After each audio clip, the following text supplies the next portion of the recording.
أتدرون من أنا التي أحمل في عروق شرف الدفاع عن أرضي، عن أهلي، عن هذا الكفاح. إسرائيلية أنا، وهذا فخري وجيش سندي، وبه يزداد ارتياحي. הכירו, אלה וואוויה, או כפי שמכירים אותה מיליוני העוקבים שלה ברשת, קפטן אלה, בת 36, נולדה למשפחה מוסלמית בקלנסווה שבמשולש. قادة وجنود في جيش الدفاع موجودين في الجبهة، والمقاتلين تبعنا من مختلف الوحدات، يهود، عرب، بدو ودروز، كلهن كجسم واحد. ובקרוב ייתכן מאוד שתירש את אלוף משנה אביחי אדרעי, דובר צה"ל בערבית. يلا تفضلي بلش يلا العلم. العلم هو فخر مش بس لأنه يرفرف في الهواء، بل لأنه يرفرف في قلب كل جندي من كل طائفة بكل لغة من كل أرض إسرائيل. الكراهية كلما ازداد حقدهم ازدادنا اتحادا، كل صاروخ كل تهديد بيزيدنا تمسكا بما هو جميل فينا، حب الأرض، حب الإنسان، حب الحياة. היא התגייסה בסתר לצבא, שיתפה תחילה רק את משפחתה, סיימה קורס קצינים ואפילו קיבלה את אות מצטיין הנשיא. צוערת אלה. עם השנים הצטרפה למדור תקשורת ערבית בדובר צה"ל והפיקה סרטוני הסברה על ישראל שצברו תאוצה בארץ ובמזרח התיכון כולו. أيها المخربون الذين يختبئون خلف أقنعة الكذب والخداع، إن كانت لديكم ذرة من الشرف لما سمحتم لأنفسكم أن تكونوا أدوات بيد منظمة حماس الإرهابية. يا ريت نرجع لورا، يا ريت. ايش عملت فينا حماس؟ ايش عملت فينا الدمار؟ قتلت اولادنا، شتتتنا. خنتوا شعبكم وأرضكم وتركتموهم يواجهون مصيرا أسود بفضل تواطؤكم مع أعداء السلام. بدنا نعيش بسلام بس، أولاد ما بلاش البثات هذه. עכשיו היא עשויה להיכנס לנעליים גדולות מאוד. هل تشعر بالهزيمة بالمهانة مما حدث صباح اليوم لك؟ مهما حاولتم فلن تكسروا إرادتنا. شعب إسرائيل حي. אם אכן יוחלט למנות את קפטן אלה לתפקיד, ואת הפנים של ישראל במרחב הערבי תייצג אישה ערבייה מוסלמית, יהיה זה מינוי עם מסר חזק לשכנים באזור.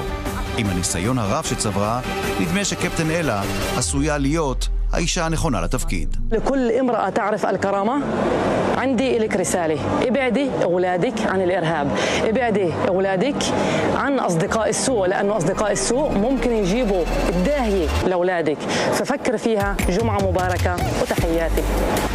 الحب الحديدية منظومة دفاعية تقدر ترد على الاعتداءات الإرهابية بنسبة عالية.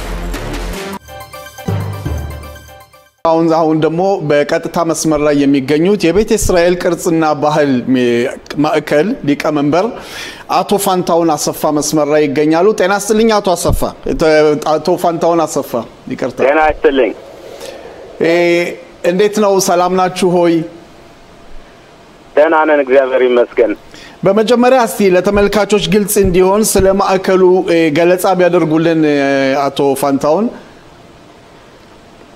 እንግዲህ የኢትዮጵያ ይሁዳውያን ቅርስና ባህል ማዕከል ኢትዮጵያ ይሁዳውያን ባህላቸውንና ምግባራቸውን ከጥንት ጀምሮ ሲወርድ ሲዋረድ የቆየውን በመስፈርት በማስቀመጥና በመዘገብ ለመጪው ትውልድም ሆነ ለመላው ህብረተሰብ ለማቅረብ የሚሰራ ድርጅት ነው እና አንዳንድ ታሪካዊ የሆኑ ነገሮችን እናሰባስባለን።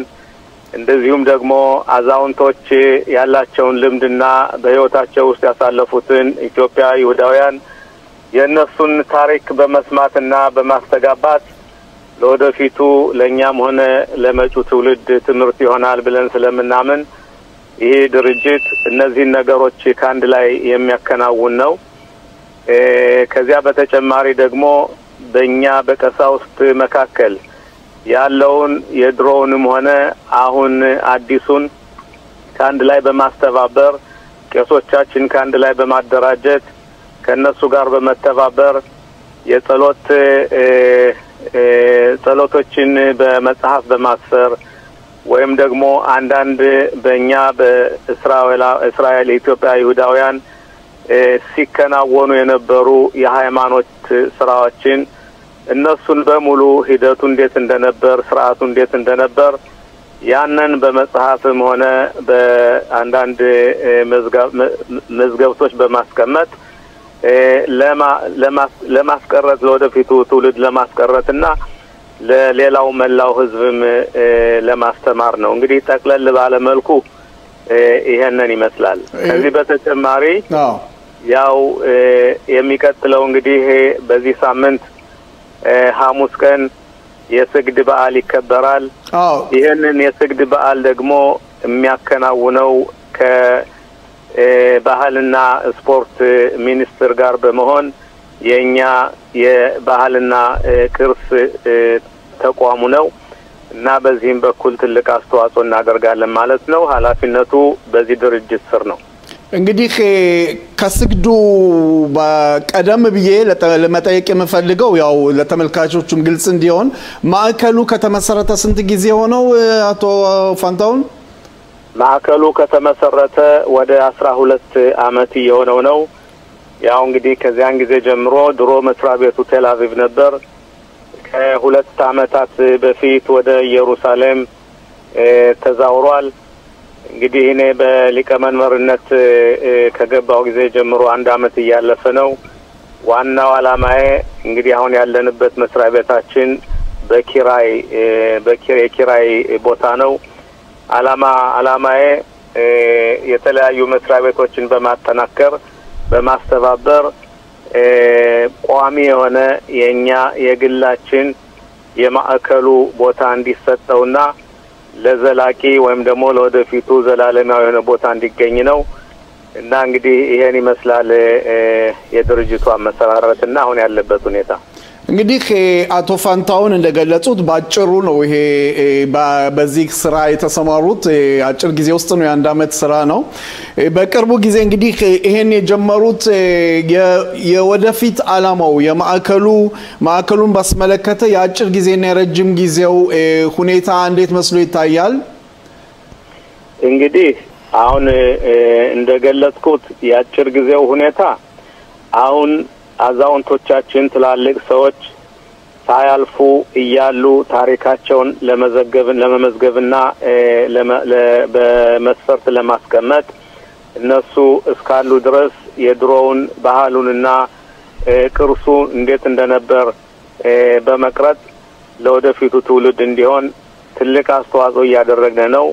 እንግዲህ በዚያውም በኩል ደግሞ አሁን እንዳልኩት ይሄ ያለንበት መስሪያ ቤት አሁን ጊዜያዊ መስሪያ ቤት ነው። የኪራይ ቦታ ስለሆነ መደበኛ ቦታ እንዲገኝ እና እዚያ ለማለፍ እንድንችል ትልቅ ጥረት እያደረግን ነው። ይሄ ለአሁኑ ለወደፊቱ በሚለው ያንን ቦታም ካገኘን በኋላ ቋሚ ቦታ ካገኘን በኋላ ወጣቱ ትውልድ በሃይማኖቱ በእኛ በሃይማኖታችን በባህላችን በልምዳችን የሚኮራበትና ለወደፊቱ እኛ ብቻ ሳንሆን አዲሱ ትውልድም በኩራት በትልቅ ክብር ባለው መንፈስ ራሳቸው ባህላችን የማንጸባረቅና ለሌላው ህብረተሰብ የማስተማር ችሎታ እንዲኖራቸው ያን ለማድረግ እንግዲህ ቅድመ ዝግጅቱ ምንድነው? እስካሁን የነበረውን አሁንም የሚሰራውን በየለቱ በመመዝገብ በየለቱ በመቅረጽ ለወደፊቱ እንዲጠቀሙበት ለማድረግ ነው። እንግዲህ ከሞላ ጎደል ያሁኑና የወደፊቱ ይሄን ይመስላል። አመሰግናለሁ አቶ ፋንታውን። እንግዲህ አቶ ፋንታውን እርሶ በበጎ አድራጎት ነው በዚህ ስራ ላይ ተሰማሩት። ከግል ስርዓት ጋር እንግዲህ ያለው የግል ስራ ጋር እንዴት ነው የሚዛመደው? ይሄንንም ለተመልካቾች ግልጽ እንዲሆን ይሄ ያሉበት ስልጣን በበጎ አድራጎትነት መሆኑን እንዲያስረዱልኝ ነው አቶ ፋንታውን። አዎ እኔ የምሰራው በበጎ አድራጎትነት ነው። ይሄ የሊቀመንበርነት ስራ ምንም እንኳን የበጎ አድራጎት ስልጣን ቢሆንም በጣም ትልቅ አስተዋጽኦ መደረግ ያለበት ነው። ማለት እንግዲህ አሁን ለጊዜው በግል ስራዬ ከማበረክተው ጊዜ ይልቅ ለዚህ ለድርጅቱ የማበረክተው ሰዓትና ቀናት የበለጠ ይሆናል። በብዙ ጥፍ የበለጠ ነው። ይሄ ምንድነው እንግዲህ አንድ ሰው አንድ አላማ ካለው የግል ጥቅምን ብቻ መመልከት አይደለም። ህብረተሰቡና የመጪው ትውልድ በምን አይነት መማርና ሃይማኖታችንስ እንዴት አድርገን ማስከበርና ለወደፊቱ ለማሳለፍ እንዳለ ኃላፊነት ስለሚሰማኝ ይሄንን የበጎ አድራጎትነት ስልጣን ተቀብዬ ያው 1 አመት አልፏል ሌላ 3 አመት ማገልገል ይኖርብኛል ማለት ነው እንግዲህ ሁኔታው ከተሳካ መጨመርም ይቻላል ግን ለአሁኑ ሌላ 3 አመት ለወደፊቱ አለ ያው እኔ በግሌ መስራው የራሴ የሆነ ፋብሪካ አለ ያው ከባህሉ ማይርቅም አንዳንድ የባህል ምግብ ምናምን የማዘጋጀት ስራ ነው ዋናው አላማዬ የግል ቢዝነስ ነው ያለኝ እና ግን እንደ ተናገርኩት ይህ የድርጅቱ ስራ በጣም ለኔ ሳይሆን እንግዲህ እኔን እንትን ሚለው መጨረሻ ላይ የሚኖረኝ ርካታ ነው ይሄን ሰርቼ ስኬታማ ሲሆን የሚኖረኝ ርካታ ነው ያን ነው የኔ ደሞዜ ግን ትልቁ አስተዋጽኦ ለህብረተሰቡ ለመጪው ትውልድና ለሌላውም ህብረተሰብ የኛን ባህል ተመልክቶ እኛ ብቻ ሳይሆን ሌሎችም መኩራትና መማር የሚፈልጉበትን መንገድ ለመፈለግ ነው እንግዲህ ቀደም ብለን ስለ የስግድ በዓል ተናግረዋል አቶ ፋንታውን ይሄ የስግድ በዓል ከትውልድ ወደ ትውልድ የሚዘዋወር የሚወርስ ነገር ነው እንግዲህ የናንተ ማዕከል በዚህ የስግድ በዓል ላይ በእውነት ጥሩ ሚና እየተጫወተ ነው ይሄ የስግድ በዓል እንግዲህ ከአመት ወደ አመት በጣም ብዛት ያለውና የተለያዩ ጉዳዮችን የሚያሳይ ነው በእናንተ በኩል ያለው ሚና በእናንተ በኩል ስለ ስነ ስርዓቱ ምንድነው የምታደርጉት የዚህ የስግድ በዓልስ ወጪ በጀቱ ምን ያህል ነው አቶ ፋንታውን አው ዋናው በኃላፊነት ይሄንን የስግድ በዓል በኃላፊነት ተረክቦ የሚያስተናግደውና እቅድ የሚያወጣው የኛ ማዕከሉ ነው ግን አብረውን የሚሰሩ አሉ ለምሳሌ ባጀቱን የሚሸፍኑት የባህልና ስፖርት ሚኒስትሪ ነው ባጀቱ በሙሉ የሚመጣው ከዚያ ነው አጠቃላይ ባጀቱ ከ1 ሚሊዮን ሸቄል ያላነሰ ወጭ ነው የሚሆነው ለዚህ ለስግዱ አመት በዓል ብቻ እንደሚታወቀው በተለያዩ ከተማዎች አውቶቡሶችን በመላክ የኛ ህብረተሰብ ወደ ኢየሩሳሌም አርሞና ናጺብ በመምጣት በስግዱ ስነ ስርዓት እንዲሳተፉ ለማመቻቸት ሲባል ብዙ አውቶቡሶች ወደ 80 የሚሆኑ አውቶቡሶች በየከተማው በመጥራት እነሱ አገልግሎት ይሰጣሉ ማለት ነው ይሄ የሚከናወነው በእኛ ድርጅት ስር ነው ያው ቅድም እንደተናገርኩት ያው ዋናውን ስነ ስርዓቱን የሚያከናውኑት ደግሞ በጠቅላይ ሚኒስትሩ መስሪያ ቤት ስር ያለ ለአንዳንድ ትላልቅ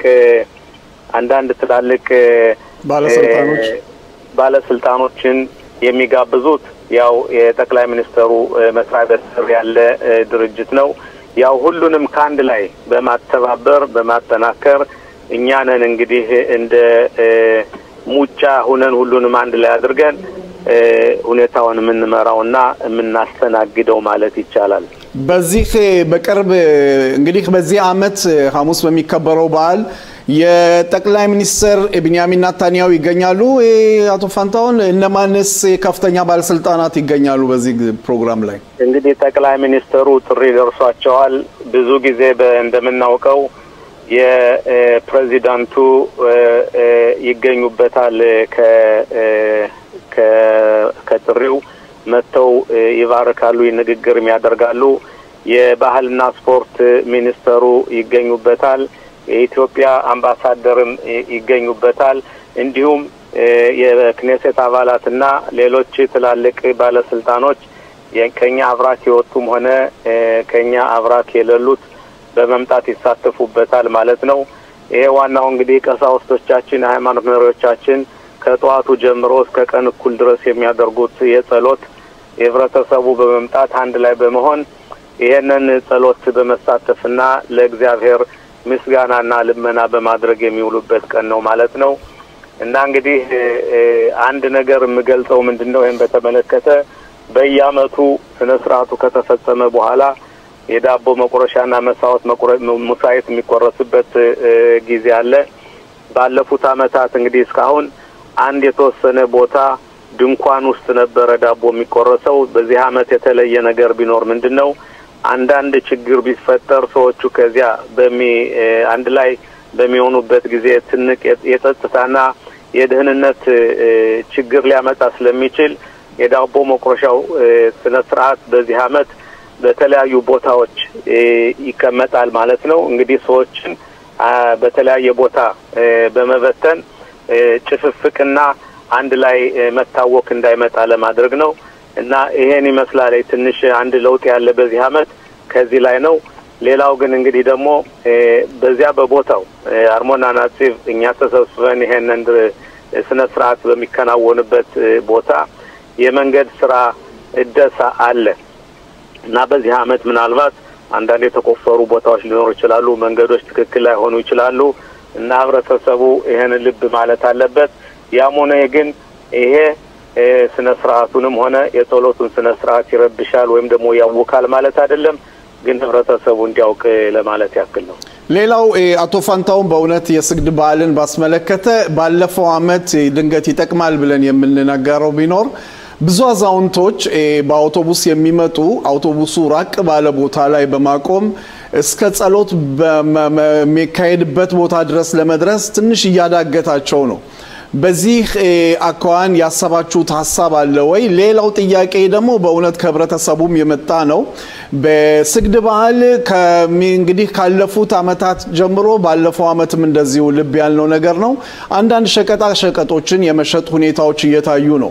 እንደዚህ አይነትን ነገሮችን አመት ባሉን የማይወክሉትን ነገሮችን ለማስጠናቀቅስ እንደዚህ ምን አይነት መመሪያ አላችሁ ለህብረተሰቡ? ለጥያቄው አመሰግናለሁ። በጣም ጠቃሚ ጥያቄ ነው። ጥሩ ጥያቄ ነው። እንግዲህ ያው ትላልቅ አዛውንቶቻችን በተመለከቱ ወይም ደግሞ አቅመ ደካማዎችን በተመለከተ አውቶቡሶቹ ራቅ ብሎ ስለሚያቆሙ ትንሽ ያዳግታቸዋል ለመድረሱ። ነገር ግን ሁሉ አውቶቡስ ወደ ውስጥ የሚገባ ከሆነ ያው የትራፊክ መጫጫን ስለሚኖር ያው ነገሩ ቦታው በሙሉ ተዘግቶ በትክክል ሊሰራ አይችልም እና ብዙዎቹ ከውጭ ሊቆዩ ይችላሉ። ስለዚህ አውቶቡሶቹ የሚቆዩበት ሌላ ቦታ ነው። ያንን ለወደፊቱ እንግዲህ መፍትሄ ለማግኘት ጥረት እናደርጋለን። በዚህ አመት ግን ያው እንደተለመደው ባለፈው አመትም እንደነበረው በዚያ ሁኔታ ነው የሚከናወነው። ከዚያ በተጨማሪ እነዚህ አንዳንድ ሸቀጣ ሸቀጥ የሚሸጡ ሰዎች እነሱን ለመከልከልና ከዚያ መጥተው እንደዚህ አይነት ነገሮችን እንዳይሸጡ የአይነት ድርጊት እንዳይከናወን ጥረት እያደረግን ነው። ግን ደግሞ ይሄ ምንም እንኳን ከፖሊሶቹ ጋር ግንኙነት አለን ከነሱ ጋር እጅና ጓንት ሆነን ነው የምንሰራው። እነሱ ይሄ ቦታ እንዳይሆን ቁጥጥር አድርገው እንዲከላከሉልን ጠይቀን ነበረ። ግን እነሱ ያሉት ምንድነው እኛ ብዙ ጊዜ የደህንነት ማስጠበቅና ጸጥታውን ማስጠበቅ ነው እንጂ እንደዚህ በየቦታው ይሄድነ ይሄን አንሱ አንልም ነው የሚሉት። ያም ሆነ ግን እኛ በዚህ በኩል ጥረት እያደረግን ነው። በዚህ አመትም ባይሳካ ትንሾቹም ቢመጡ ለወደፊቱ ግን ይሄ ነገር የሚቋረጥበትንና እንደገና በዚህ አመት በዓል የሸቀጣ ሸቀጥ የመሸጥ ሁኔታ እንዳይከናወን ያንን ለማገድ ጥረት እናደርጋለን። እንግዲህ በአምላክ እርዳታ በሚቀጥለው አመት ውጤት እናይ እንችላለን ማለት ነው። እንግዲህ በእውነት የስግድን በዓል ባስመለከተ ያው የቅርጽና ባህል በመሆኑ ማዕከሉ በእውነት ትልቅ ሚና እየተጫወተ ነው። ይሄ ማዕከል እንግዲህ ወደ ትውልድ የምናዘዋውረውም ብለዋል አቶ ፋንታውን። ከማዕከሉ ሌላ ወጣ ብላችሁ የእናንተ የራሳችሁ የሆነ ስራ በትምህርት ቤት ወይም ደግሞ በከፍተኛ ደረጃ ትምህርት ቤት ለሚማሩ ግንኙነታችሁ እንዴት ነው ከነሱ ጋር? አሁን ለጊዜው አንዳንድ ትምህርት ቤቶች ወይም ደግሞ የትምህርት ሚኒስቴርም ሆነ ሌሎቹ መማር ወይም ደግሞ አንዳንድ ስለ ባህሉና ስለ ስርዓቱ ማወቅ የሚፈልጉ ካሉ ከኛ ከሰራተኞቻችን ጋር በመገናኘት ግንኙነት በማድረግ የሚፈልጉት ጥያቄ መልስ ይቀበላሉ። ያም ሆነ ግን የኛ ዓላማው ምንድነው? ማዕከሉ እንደ ሙዚየም አይነት በመስራት ሰዎቹ እየመጡ የሚጎበኙበት የተለያዩ ቅርሶችን የሚመለከቱበት እንዲሁም ደግሞ የተዘገቡ የተቀረጹ ታሪኮች የሚታዩበት አንዳንድ ደግሞ ሪሰርች ማድረግ ወይም ደግሞ አንዳንድ ለወደፊቱ ጠለቅ ብሎ ጥናት ለማድረግ የሚፈልጉ ዩኒቨርሲቲ ተማሪዎችም ሆነ ሌሎቹ የኛ ኢትዮጵያውያን ብቻ ሳይሆኑ ሌላዎቹም ለዚያ ጥናት የሚያደርጉት በቂ መረጃና በቂ በቂ ማቴሪያል እንዲኖርና ያንን በብዙ ጥረት ያደረግነ ነው ያንን በማሰባሰብ አሁን ያነ ሙዚየሙን ለመስራት ትልቅ ሂደት ላይ ነው ያለው በእግዚአብሔር እርዳታ በሚቀጥለው አመት ተከፍቶ እነዚህ ተማሪዎችም ሆነ ሌሎች ሰራተኞች ከዚህ ሀገርም ሆነ ከውጭ ሀገር መጥተው በመጎብኘት ጥናት ማድረግ የሚፈልጉ ሁሉ በቂ ማቴሪያል ኑሮ ከዚያ ያንን ማቴሪያል በተጠቃሚነት ሪሰርች አድርገው ለወደፊቱ ትላልቅ እንትን የሚጽፉበት መንገድ እንፈልጋለን ማለት ነው እና ለጊዜው ያለን ግንኙነት ያን ይመስላል። አቶ ፋንታውን አሰፋ የቤተ እስራኤል ቅርጽና ባህል ማዕከል ሊቀመንበር ስለነበረን ቆይታ በጣም እናመሰግናለን። መስመር ላይ ኮሎኔል መኮንን ተስፋ ይገኛሉ። ጤና ይስጥልኝ ኮሎኔል መኮንን። ጤና ይስጥልኝ ተስፋዬ። ጤና ይስጥልኝ ሽሎማ። መልካም ሳምንት ኮሎኔል። ጤና ይስጥልኝ ኮሎኔል መኮንን እንደምን አለ? ጤና ይስጥልኝ ለሁላችሁም ጤና ይስጥልኝ። እንግዲህ አሁን እኔ እንኳን አቶ ተስፋዬ ጥያቄ ከመጠየቁ በፊት እኔ አስቀድሜ መናገር የምፈልገው ነገር ቢኖር መኮንን ተስፋና እኔ በስግድ በዓል ጊዜ አምቦበር የሚባል ቦታ እየሄድን በየዓመቱ ስናከብር መኮንን ተስፋ የስካውት አላፊ ነበረ። ስካውተኛ ሆኖ የሚመጡትን ሰዎች ከዚያ የሚያስደስትና በባህላችን በጣም መኮንን ለናይ ስንጓጓ ነበርና እንዲያው አንዳንድ ትውስታህንም ብትገልጽልን አቶ መኮንን ያቦበሩን ትውስታ የስግዱን በዓል ማለት ነው።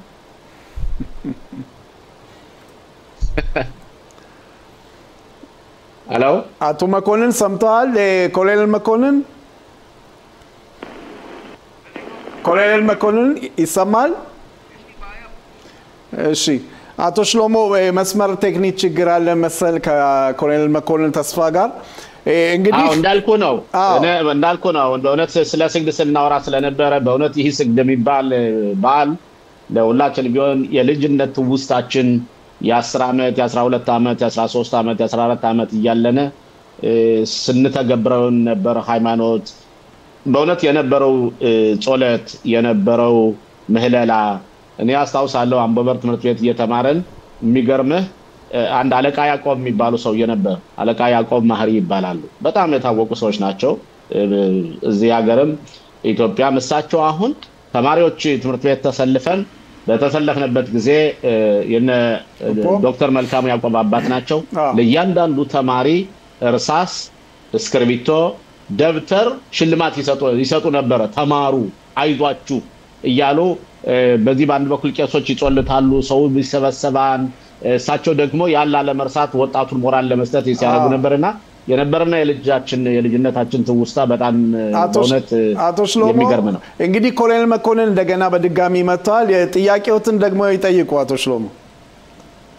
እኔ እንጃ መኮንን ሰምተኛን አልሰማኝም የጠየቁትን ጥያቄ አልሰማውም የስልክ ችግር ነበር። ጥያቄ እንደምታስታውሰው እኛ አምቦበር ስግድ በመናከብርበት ጊዜ እነ መኮንን ተስፋ አይሆን የስካውት ተጫዋች ነበሩና አርሶ በእሱን አንተን ለማየት ስናደርግ የነበረው ጓጓቴና የነበር የባህል ተሳትፎ ትውስታ ስላለ እንዲያው ስግድ ላይ ስታደርግ የነበረው ትርኢት ትንሽ በትነግረር ብዬ ነው። የባህላት የስግድ ባህል እየቀረበ ስለሆነ ነው። ትክክል። ያኔ በወጣትነታችን እንግዲህ ብዙዎች ነን የብቻ አይደለው ግን ከነሱ መካከል ትንሽ በተለየ ሁኔታ በድምጽ ማቀንቀንም ሪቶችን በማሳየት እንደዚሁ ነበር። ሁሉም ነገር በጊዜው ያምራል። በጊዜው ደና ስራ ሰርተናል። ከዛን ጊዜ ጀምሮ የዚህ አይነት እድል አላጋጠመኝም።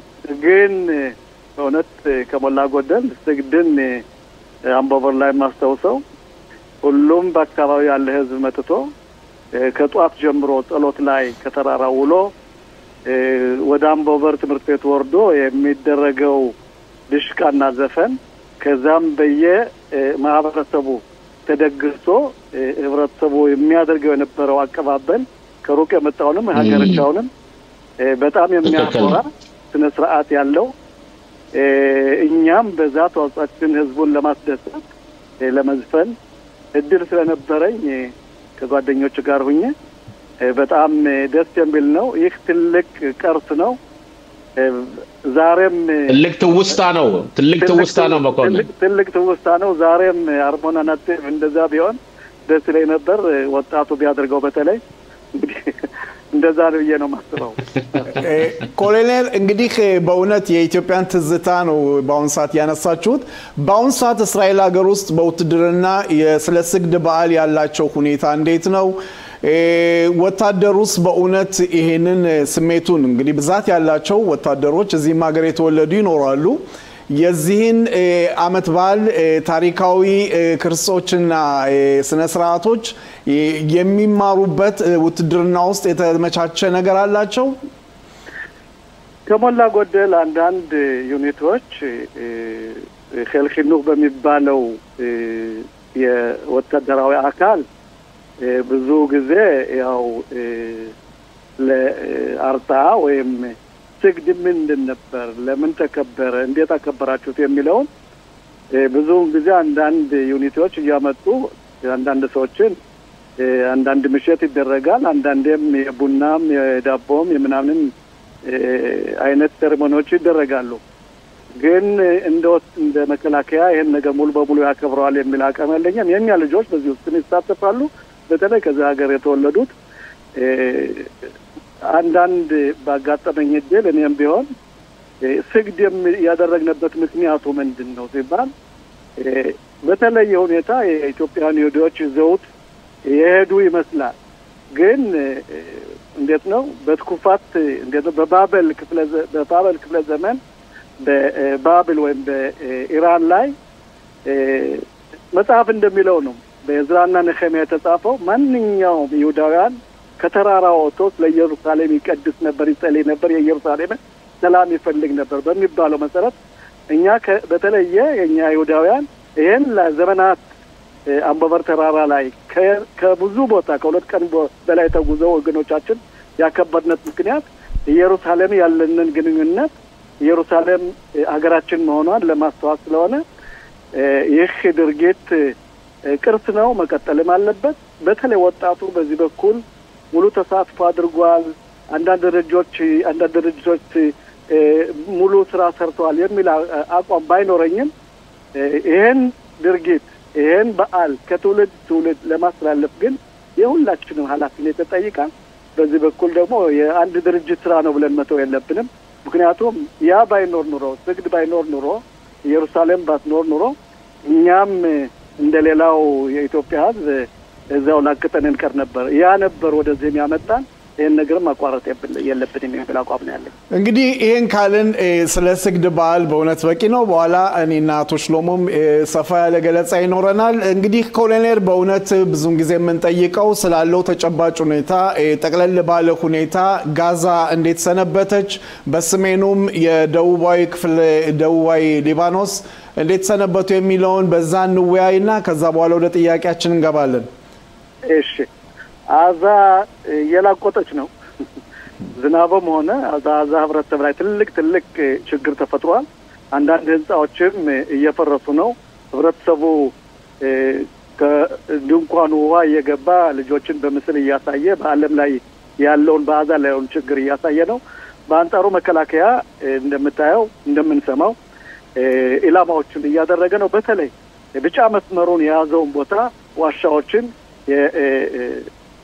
የመክሳን ወይም የመሳሪያ መደበሮችን አንዳንድ የሚያሰጉትን ቦታዎች መከላከያ ሚኒስትር እንዳለው እያወደመ ነው ይህ ስራው መደበኛ ስራው ሆኖ ካለ አንድ የቀሩን እስካሁን 3 የታገቱ ወገኖቻችን በአዛ ውስጥ ይገኛሉ እነሱንም ለማስመለስ ትልቅ ጥረት እየተደረገ ነው ሌላው ግን በሚያሳዝን ሁኔታ ሐማስ በአሁኑ ሰዓት የምንሰማው መሳሪያውን አልፈታም የሚል አባባል እያደረገ ነው ሙሉ ማደራጀትና መሳሪያ መከፋፈል እኔ ነኝ ገዥ የሚል አንዳንድ ነገሮችን እየታየ ነው ነገሮቹ ስብስብ ላይ ደረጃ ደርሰዋል በአሁኑ ሰዓት መንግስት እንደ መንግስት ከአሜሪካ ጋር የሚያቆራኘው ነገር እየተፈጠረ ነው ምክንያቱም ኢላማዎቻችን አንደኛ ሐማስ ትጥቁን መፍታት አለበት እስካልነ ድረስ ትጥቅን አልፈታም የሚልበት ሁኔታ መኖር የለበትም የሚል አቋም ነው ያለ መንግስትም ነው አቋሙ ትጥቁን መፍታት አለበት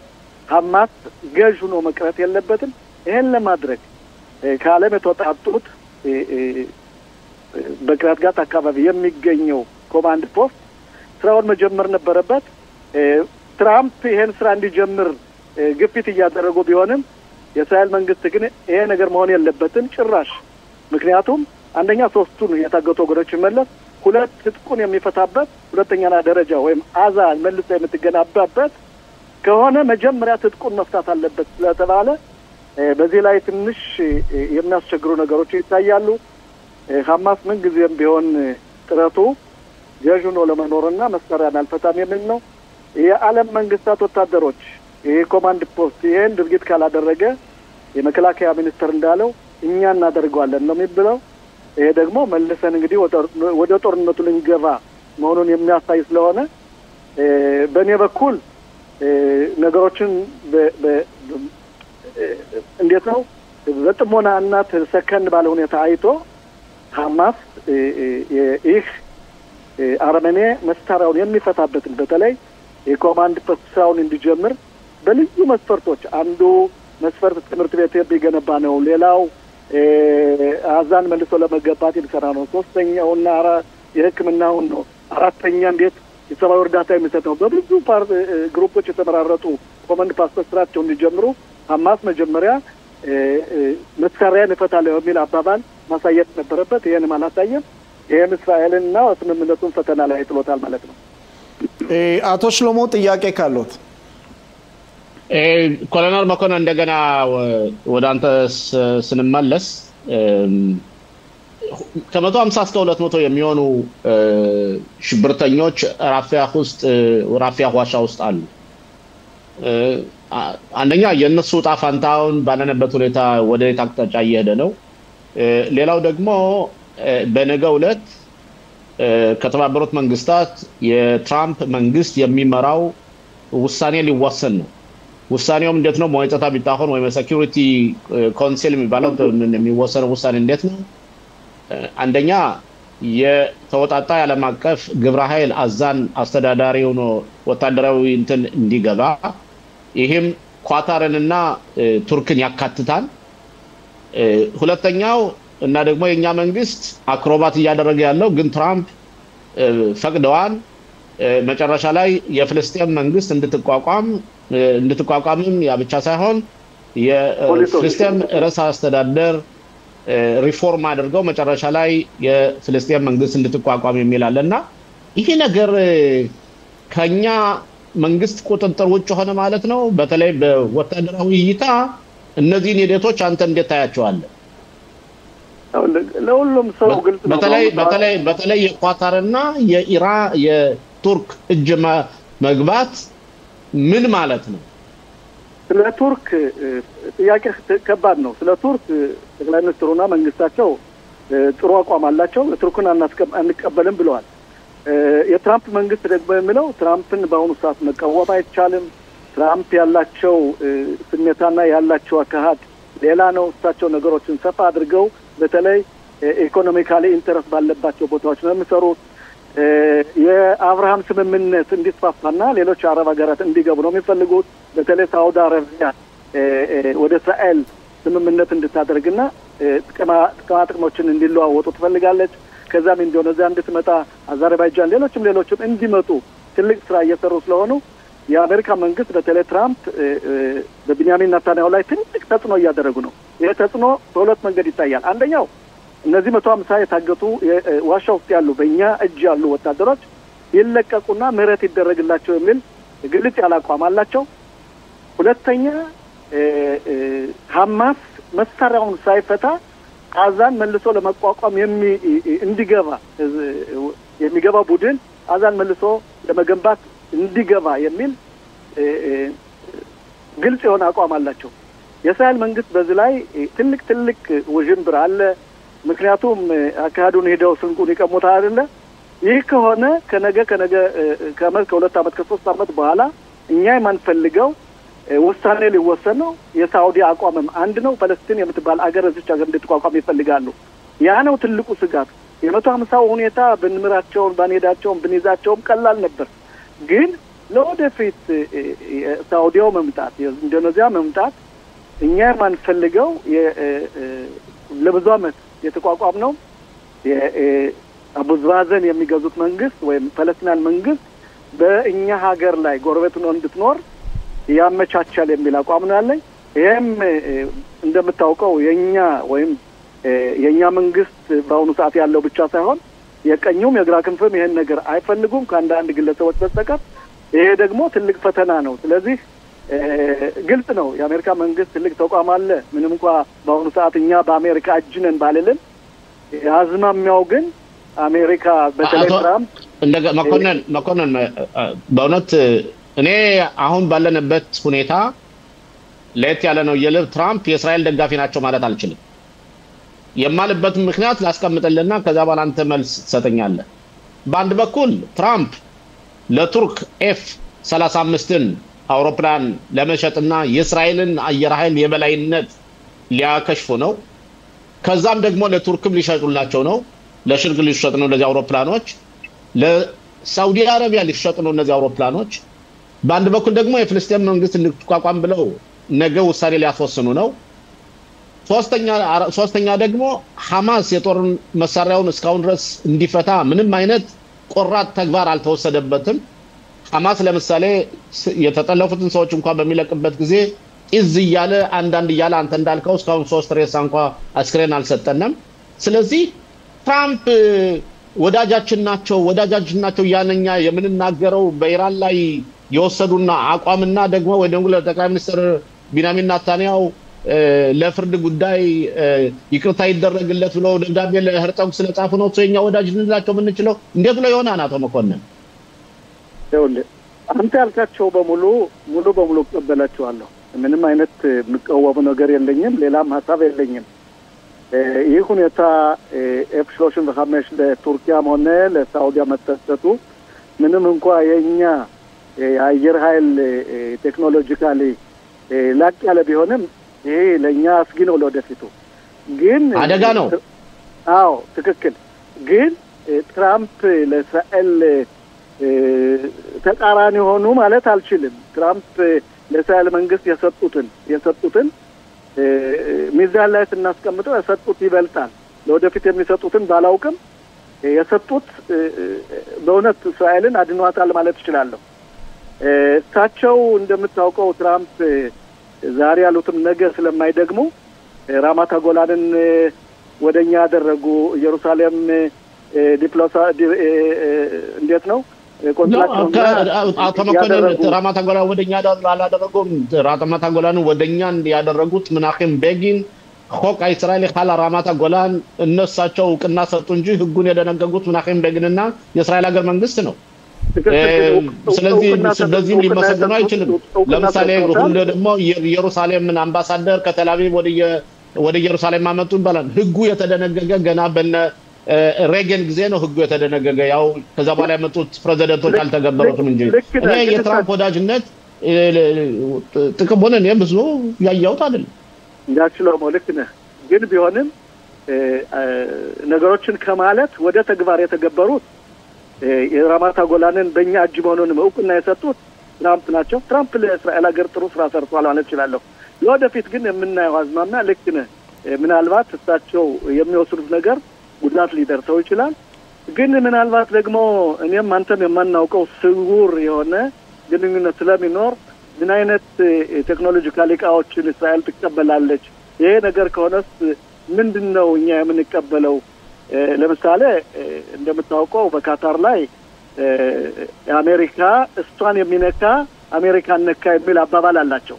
እኛስ ምናልባት እንቀበል ይሆን? ብዙ ነገሮች የማናውቃቸው ስላሉ አስቀድመን መፈረጅ ትንሽ ከባድ ነው። ስለዚህ ግን ጠቅላላ ባለ ሁኔታ ባንድ ሂደቶችን ነው በኮሎኔታ ተሰኛ መገብገብ የምንችለው እንደ ፖለቲካ ተንታኞች እናንተ ደግሞ እንደ ወታደራዊ ተንታኝ ሂደቶችን አሁን የምናያቸው ሂደቶች ትራምፕ በኔ እይታ ማለት ነው። እኔ አሁን አቶ መኮንን ሌላ ሊያስብ ይችላል። እንደኔ እይታ እንደ ፖለቲካ ተንታኝ ትራምፕ ለኛ አንድ እጃቸውን እየሰጡ በሌላ በኩል ደግሞ አራት እጃቸውን ከውስጥ እየገቡ እያፈተፈቱና የማይሆኑ ነገሮችን እየሰሩብን ነው ያለው ብለን ማለት ይችላል። ገባኝ ሽሎሞ አንተ የምትለው ገብቶኛል ብዙንም እስማማበታለሁ ግን እኛ ማናውቃቸው የተሰወሩ ነገሮች ስለሚኖሩ አስቀድሞ መፈረጅ ስለሚሆን በዚህ ውስጥ ብዙም የሚያነጋግረን ነገር የለም አካሃዳቸው ግን በአሁኑ ሰዓት ቀደም ሲል እንዳልኩት በሐማስ ትጥቁን ሳይፈታ ጋዛን እንገንባ ማለታቸው የታገቱ ወገኖቻችን ሳይመለስ የኮምፓውንድ ፖስት ስራውን ይጀምር ማለታቸው ነገ በዩናይትድ ስቴትስ በሚደረገው ውሳኔ ሌላ አዛን የሚያስተዳድር መግባቱ ነገሮችን ወደ ኋላ እየወሰዳቸው እንጂ ወደፊት እየወሰዳቸው አይደለም ምንም ያህል እነዚህ በታገቱ ወገኖቻችን ላይም በሐማስ መሳሪያ መስጠት ላይ ጽኑ አቋም የላቸውም ትክክል ነው ስለዚህ ይሄ ነው በአሁኑ ሰዓት ለእስራኤልም ስጋት የሆነው እስራኤል ደግሞ እንደምታውቀው በሰባቱ ማዕዘን ትልቅ ውጥረት አላት በሊባኖስ በኩል በኢራን በኩል በሌሎችም በኩል ፈተና ስላላት ነገሮችን ምናልባት ከቅርብ ሆነን ስለማናውቀው እንጂ ውስጥ ለውስጥ የሚደረጉ ነገሮች አሉ ለወደፊቱ እንግዲህ ይሄን ነገር የምናየው ይሆናል ከሞላ ጎደል ግን አንተ ያልከውን እንስማማበት በተለይ ትራምፕ የሚወስኑት ውሳኔ ለወደፊቱ አይታወቅም በተለይ የፈለስቲናዊ አገር ዕውቅና መስጠት ለእስራኤል ችግር ያመጣል የሚል አቋም ነው ያለኝ ኮሎኔል መኮንን ተስፋ በእውነት በሰዓት እጥረት ምክንያት ነው ብዙ ብንነጋገር ደስ ይለን ነበር በነበረን ቆይታ በጣም እናመሰግናለን መልካም ሳምንት እንመኛለን ኮሎኔል እኔም በጣም አመሰግናለሁ ደህና ቆዩልኝ አሁን ደግሞ በቀጥታ መስመር ላይ የሚገኙት የቤተ እስራኤል ቅርጽና ባህል ማዕከል ሊቀመንበር አቶ ፋንታውን አሰፋ መስመር ላይ ይገኛሉ ጤና ይስጥልኝ አቶ ፋንታውን አሰፋ ይቅርታ ጤና ይስጥልኝ እንዴት ነው ሰላም ናችሁ ሆይ ደህና ነን እግዚአብሔር ይመስገን በመጀመሪያ እስቲ ለተመልካቾች ግልጽ እንዲሆን ስለ ማዕከሉ ገለጻ ቢያደርጉልን አቶ ፋንታውን እንግዲህ የኢትዮጵያ ይሁዳውያን ቅርስና ባህል ማዕከል ኢትዮጵያ ይሁዳውያን ባህላቸውንና ምግባራቸውን ከጥንት ጀምሮ ሲወርድ ሲዋረድ የቆየውን በመስፈርት በማስቀመጥና በመዘገብ ለመጪው ትውልድም ሆነ ለመላው ህብረተሰብ ለማቅረብ የሚሰራ ድርጅት ነው እና አንዳንድ ታሪካዊ የሆኑ ነገሮችን እናሰባስባለን እንደዚሁም ደግሞ አዛውንቶች ያላቸውን ልምድና በህይወታቸው ውስጥ ያሳለፉትን ኢትዮጵያ ይሁዳውያን የነሱን ታሪክ በመስማትና በማስተጋባት ለወደፊቱ ለኛም ሆነ ለመጪው ትውልድ ትምህርት ይሆናል ብለን ስለምናምን ይሄ ድርጅት እነዚህን ነገሮች ካንድ ላይ የሚያከናውን ነው ከዚያ በተጨማሪ ደግሞ በእኛ በቀሳውስት መካከል ያለውን የድሮውንም ሆነ አሁን አዲሱን ካንድ ላይ በማስተባበር ቄሶቻችን ካንድ ላይ በማደራጀት ከነሱ ጋር በመተባበር ጸሎቶችን በመጽሐፍ በማስፈር ወይም ደግሞ አንዳንድ በእኛ በእስራኤል ኢትዮጵያ ይሁዳውያን ሲከናወኑ የነበሩ የሃይማኖት ስራዎችን እነሱን በሙሉ ሂደቱ እንዴት እንደነበር ስርዓቱ እንዴት እንደነበር ያንን በመጽሐፍም ሆነ በአንዳንድ መዝገብቶች በማስቀመጥ ለማስቀረት ለወደፊቱ ትውልድ ለማስቀረትና ለሌላው መላው ህዝብም ለማስተማር ነው እንግዲህ ጠቅለል ባለ መልኩ ይሄንን ይመስላል ከዚህ በተጨማሪ ያው የሚቀጥለው እንግዲህ በዚህ ሳምንት ሐሙስ ቀን የስግድ በዓል ይከበራል ይሄንን የስግድ በዓል ደግሞ የሚያከናውነው ከባህልና ስፖርት ሚኒስትር ጋር በመሆን የኛ የባህልና ቅርስ ተቋሙ ነው እና በዚህም በኩል ትልቅ አስተዋጽኦ እናደርጋለን ማለት ነው ኃላፊነቱ በዚህ ድርጅት ስር ነው እንግዲህ ከስግዱ በቀደም ብዬ ለመጠየቅ የምፈልገው ያው ለተመልካቾቹም ግልጽ እንዲሆን ማዕከሉ ከተመሰረተ ስንት ጊዜ ሆነው አቶ ፋንታውን ማዕከሉ ከተመሰረተ ወደ 12 አመት የሆነው ነው ያው እንግዲህ ከዚያን ጊዜ ጀምሮ ድሮ መስሪያ ቤቱ ቴል አቪቭ ነበር ከሁለት ዓመታት በፊት ወደ ኢየሩሳሌም ተዛውሯል። እንግዲህ እኔ በሊቀመንበርነት ከገባው ጊዜ ጀምሮ 1 ዓመት እያለፈ ነው። ዋናው ዓላማዬ እንግዲህ አሁን ያለንበት መስሪያ ቤታችን የኪራይ ቦታ ነው። ዓላማዬ የተለያዩ መስሪያ ቤቶችን በማጠናከር በማስተባበር ቋሚ የሆነ የኛ የግላችን የማዕከሉ ቦታ እንዲሰጠውና ለዘላቂ ወይም ደግሞ ለወደፊቱ ዘላለማዊ የሆነ ቦታ እንዲገኝ ነው።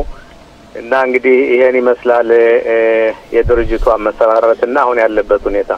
እንግዲህ አቶ ፋንታውን እንደገለጹት ባጭሩ ነው ይሄ በዚህ ስራ የተሰማሩት አጭር ጊዜ ውስጥ ነው የ1 ዓመት ስራ ነው። በቅርቡ ጊዜ እንግዲህ ይሄን የጀመሩት የወደፊት ዓላማው ማዕከሉን ባስመለከተ የአጭር ጊዜና የረጅም ጊዜው ሁኔታ እንዴት መስሎ ይታያል? እንግዲህ አሁን እንደገለጽኩት የአጭር ጊዜው ሁኔታ አሁን አዛውንቶቻችን ትላልቅ ሰዎች ሳያልፉ እያሉ ታሪካቸውን ለመመዝገብና በመስፈርት ለማስቀመጥ እነሱ እስካሉ ድረስ የድሮውን ባህሉንና ቅርሱ እንዴት እንደነበር በመቅረጽ ለወደፊቱ ትውልድ እንዲሆን ትልቅ አስተዋጽኦ እያደረግን ነው።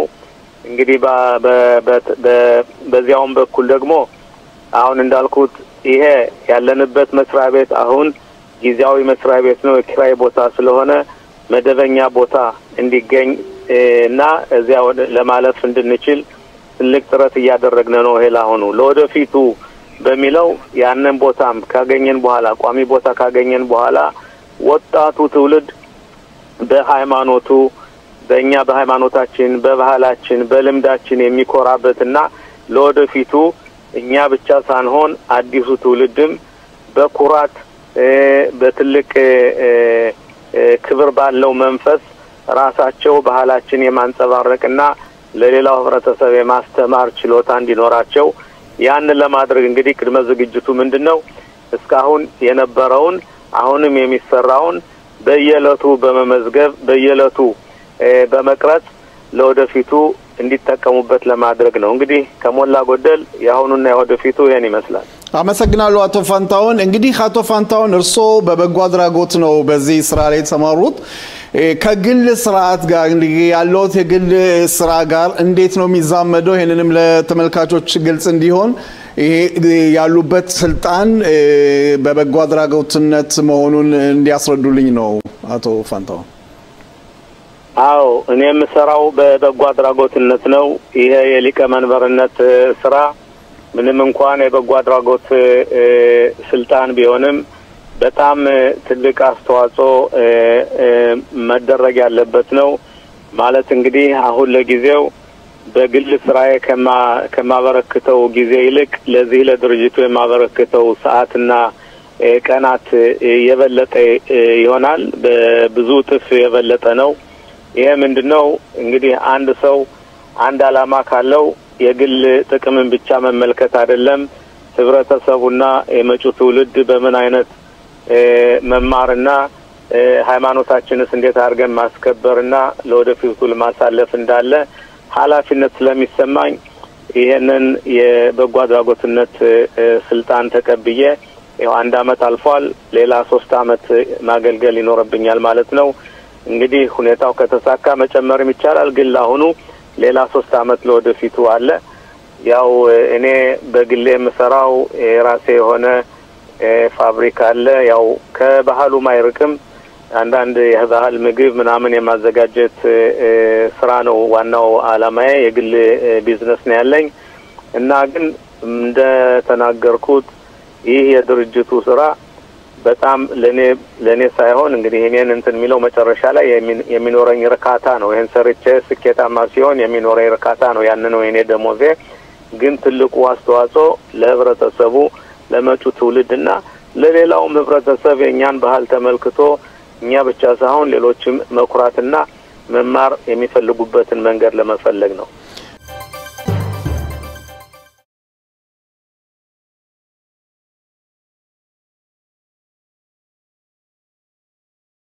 אנחנו בשנת בחירות יתקיימו עד סוף השנה, אנחנו יודעים את זה, ואני מניח שבסוף השנה. אבל בתקופה הזאת של שנת בחירות, אנחנו עדים למתקפת פריימריז, גם מתוך הליכוד וגם מחוץ עליו. והנושאים שדנים בהם כל הזמן, זה מתקפת ציוצים שאני לא זוכר, בנושאים ביטחוניים קודם כל. אני אמרתי, אני עשיתי, אני התקנתי. וגם נושאים שקשורים בביטחון הלאומי שלנו. אני מזכיר שהנושאים הללו נקבעים בתיאום עם ראש הממשלה, שהוא אחראי לזה. עכשיו אני רוצה להתייחס לשני נושאים ספציפיים. הנושא הראשון, הנושא של אי פירוז לכאורה של החלק של עזה שנמצא בידי החמאס. לא יהיה דבר כזה. גם בתוכנית 20 הנקודות או בכל דבר אחר, השטח הזה יפורז והחמאס יתפרק מנשקו. או שזה יקרה בדרך הקלה, או שזה יקרה בדרך הקשה. כך אמרתי אני, וכך אמר גם הנשיא טראמפ. ובאשר למדינה הפלסטינית, ההתנגדות שלנו למדינה פלסטינית בשטח כלשהו מערב לירדן, ההתנגדות הזאת קיימת ושרירה, היא לא השתנתה כהוא זה. אני עודף את הניסיונות הללו כבר עשרות שנים, ועושה את זה גם מול לחצים מן החוץ ולחצים מבית, אז אני לא זקוק לחיזוקים וציוצים והרצאות מצד איש. לאחרונה אנחנו עדים לשני סוגים של התפרעויות שאנחנו דוחים מכל וכל. אחד זה ההתפרעות נגד נבחרי ציבור, באשר הם, והייתה אלימות כזאת נגד חברנו רק אתמול, חבר הכנסת בן צור. זה מיעוט קטן מאוד, הוא לא מייצג את הציבור החרדי, אבל צריך להילחם בהפרות חוק האלה בכל הכוח, וכך נעשה. הדבר השני הוא גם נעשה על ידי מיעוט שנכנס ליהודה ושומרון, לא מייצג את ציבור המתיישבים הגדול, שומרי החוק ונאמני המדינה, וגם נגדם, ההתפרעויות הללו, גם נגד חיילי צה"ל, גם נגד פלסטינים, גם נגד חיילי צה"ל, אנחנו נפעל נגד זה בכל הכוח, משום שאנחנו מדינת חוק. ומדינת חוק פועלת לפי חוק.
የለም ወይ ሰው ከአባቱ ገዳይ የሚታረቀው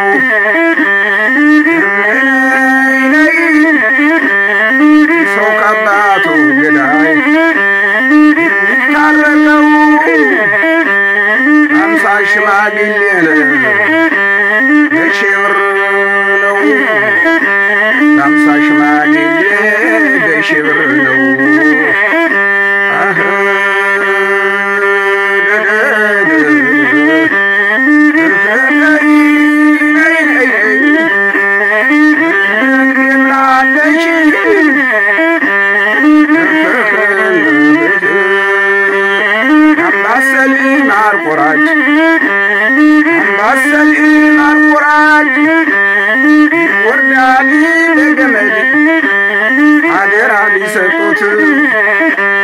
ይበላል ወይ ዘመድ ይበላል ወይ ዘመድ ይበላል ወይ ዘመድ መብላቱን ሲብላ አይበል እንግዲህ አይልመድ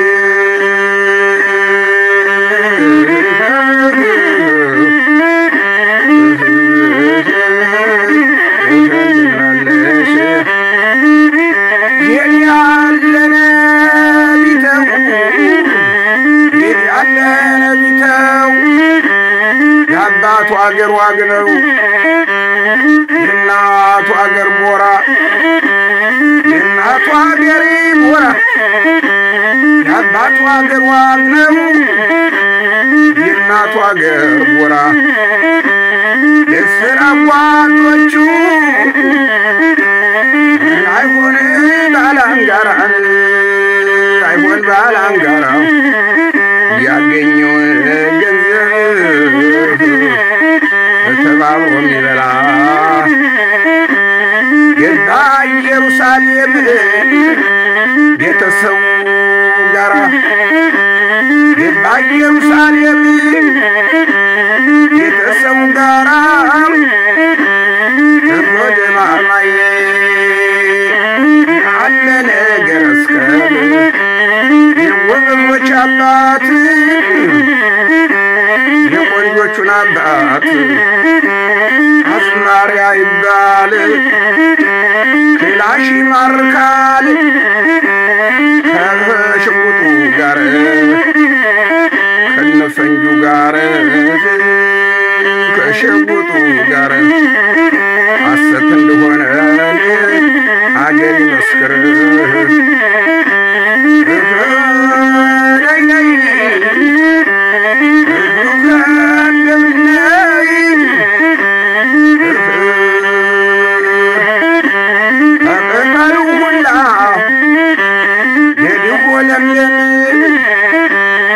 ኢየሩሳሌም የማይልሽ የለም ኢየሩሳሌም የማይልሽ የለም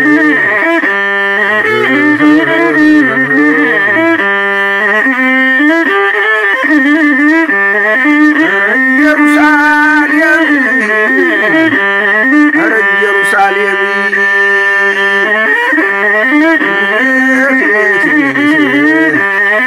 የተባረከሽው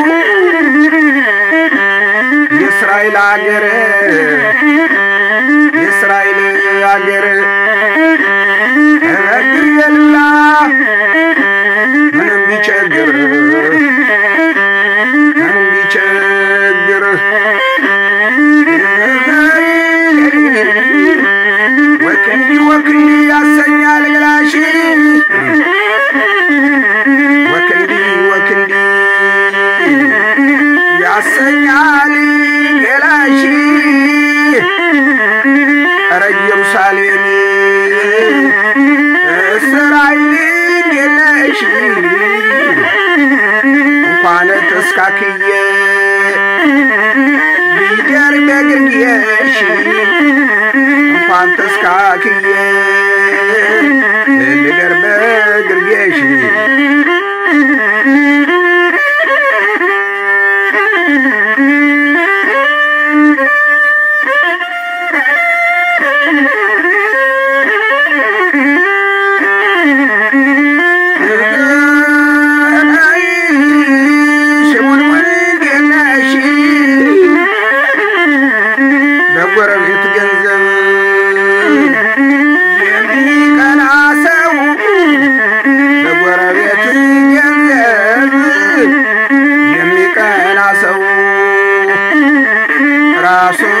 እንደማገኝ የታወቀ ነው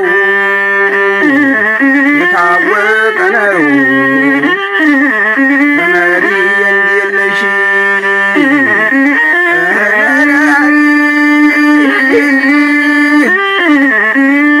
መለኩ ሳለኩ ወርጄ ዝቋላ መለኩ ሳለኩ ወርጄ ዝቋላ ከነሞቻ ካልየ ከናለሜ ጋራ